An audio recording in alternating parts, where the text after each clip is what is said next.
Contract वाली बहू। नरेश की माँ अपने बेटे से मिलने दिल्ली आ रही है। इस बात का पता चलते ही नरेश के दिल में हलचल मच जाती है। नरेश अपनी माँ के स्वागत की तैयारी में लग जाता है। साथ ही उसे डर भी सताने लगता है कि उसकी माँ कहीं अपनी पुरानी जिद पर फिर से बैठ ना जाए। हे भगवान, इस बार बचा लो, अगले साल पक्का माँ की जिद पूरी कर दूंगा। तभी दरवाजे की घंटी बजती है। नरेश दरवाजा खोलता है तो सामने अपने मकान मालिक को देखकर हैरान हो जाता है, क्योंकि उनके साथ एक सुंदर सी लड़की भी थी। अब नमस्ते अंकल, कुछ काम था, मुझे बुला लेते। आपने क्यों कष्ट किया? अरे नहीं, इसमें कष्ट कैसा, मैं तो बस तुम्हें रीना से मिलवाने आया था। आज से रीना तुम्हारे साथ इसी फ्लैट में रहेगी। अंकल, कोई लड़का फ्लैटमेट नहीं है? एक अनजान लड़की के साथ रहना मेरे लिए थोड़ा अजीब होगा। देखो नरेश, मैं तुम्हें पहले भी बता चुका हूँ कि इस फ्लैट में तुम्हें किसी ना किसी के साथ एडजस्ट करना ही होगा, या फिर तुम अकेले पूरे फ्लैट का किराया दे दो, मैं किसी को नहीं रखूंगा। नरेश अपने मकान मालिक की बात सुन के रीना के साथ रहने के लिए तैयार हो जाता है, पर अंदर ही अंदर उसे ये बात खाने लगती है कि वो अपनी माँ को क्या जवाब देगा जब उसकी माँ रीना के बारे में उसे पूछेगी।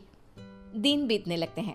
नरेश और रीना अच्छे दोस्त भी बन जाते हैं, पर अभी भी नरेश अपनी प्रॉब्लम का सॉल्यूशन नहीं ढूंढ पाता। एक दिन नरेश बहुत परेशान सा बैठा होता है। तभी रीना उसे पूछती है, क्या हुआ नरेश, तुम काफी परेशान लग रहे हो, सब ठीक तो है ना? हाँ, सब ठीक है, बस एक छोटी सी प्रॉब्लम है। वो एक्चुअली 2 दिन बाद मेरी माँ मुझसे मिलने आ रही है। अरे, तो इसमें प्रॉब्लम क्या है? ये तो खुशी की बात है। हाँ रीना, बट मेरी माँ एक जिद लेकर बैठ गई है कि मैं शादी कर लूँ, पर मैं अभी इस चीज़ के लिए तैयार नहीं हूँ। ऊपर से जब वो तुम्हें देखेगी तो 100 सवाल करेगी, क्या जवाब दूंगा? अरे, इसमें कोई टेंशन वाली बात नहीं है। मेरे पास ना इस प्रॉब्लम का सलूशन है, जिससे ना तुम्हें शादी करनी पड़ेगी और ना ही तुम्हारी माँ मेरे बारे में कुछ पूछेंगी। रीना की बात सुनकर नरेश सोच में डूब जाता है। वो सोचता है कि रीना खुले ख्यालों वाली लड़की है, कहीं माँ को सच बता ना दे। नरेश को सोच में डूबा देखकर रीना कहती है, अरे क्या हुआ, किस सोच में पड़ गए?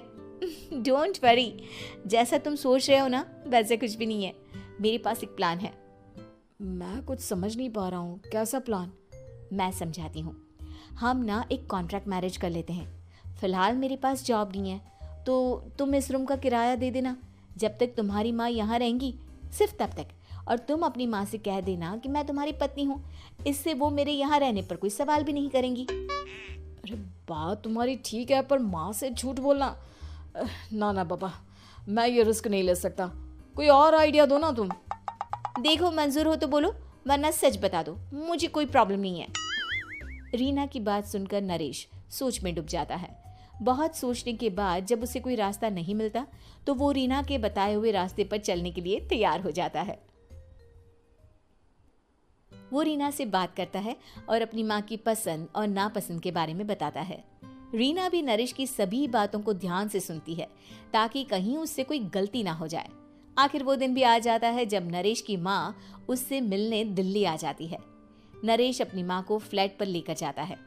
जैसे ही नरेश की माँ फ्लैट के अंदर जाती है, रीना उसके पैर छू लेती है। ये देखकर नरेश की माँ थोड़ी घबरा जाती है और नरेश से पूछती है, अरे बेटा नरेश, ये कौन है? माँ, ये आपकी बहू रीना है। माफ़ी चाहता हूँ, सब कुछ इतनी जल्दी में हुआ कि आपको बता ही नहीं पाया, इसलिए सोचा कि क्यों ना आपको सरप्राइज दिया जाए। अरे बेटा, मैं तो बस तेरा घर बसा हुआ देखना चाहती थी।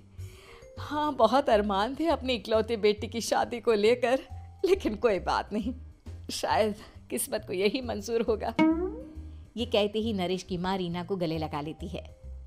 रीना बेटिया, मेरा बेटा ना थोड़ा नादान है, पर तुम काफ़ी समझदार लगती हो, और मैं जानती हूँ कि तुम इसका बहुत अच्छे से ध्यान रखोगी। माँ, आप चिंता मत कीजिए, मैं सब संभाल लूंगी। नरेश की माँ अपने बहू और बेटे के साथ खुशी खुशी रहने लगती है। दिन बीतने लगते हैं। नरेश की माँ और रीना का रिश्ता बहुत मजबूत होता चला जाता है। वो दोनों सारा दिन एक साथ रहती और खूब बातें करती। इधर साथ रहते रहते नरेश और रीना भी एक दूसरे से प्यार करने लगते हैं। दोनों को इस बात का एहसास हो जाता है, फिर भी वो इस बात को छुपा कर ही रखते हैं। एक दिन नरेश की माँ और रीना शादी के बारे में बात करने लगते हैं। रीना बिटिया, ये तो नरेश ने मुझे बिना बताए शादी कर ली, वरना मैं तो अपनी इकलौती बेटी की शादी इतनी धूमधाम से करती कि सारी दुनिया देखती रह जाती। अच्छा माँ, आप ऐसा भी क्या करती नरेश और मेरी शादी में जो दुनिया देखती रह जाती? अरे बिटिया, एक माँ के अरमान तुम अभी नहीं समझोगी।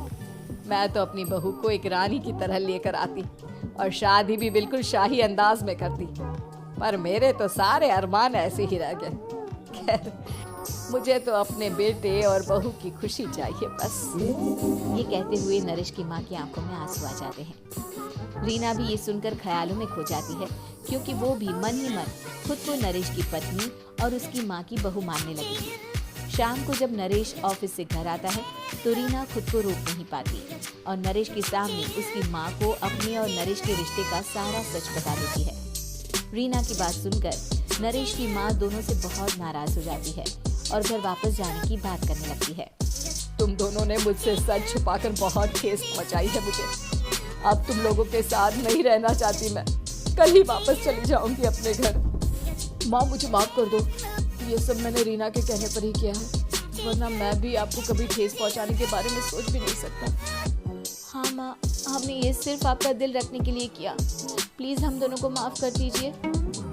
तुम दोनों ने मेरे अरमानों के साथ खिलवाड़ किया है, और वैसे भी मुझे अपने बेटे के लिए एक अच्छी लड़की ढूंढनी है, इसलिए मेरा यहाँ से जाना ही बेहतर होगा। माँ की ये बात सुनकर रीना खुद को रोक नहीं पाती।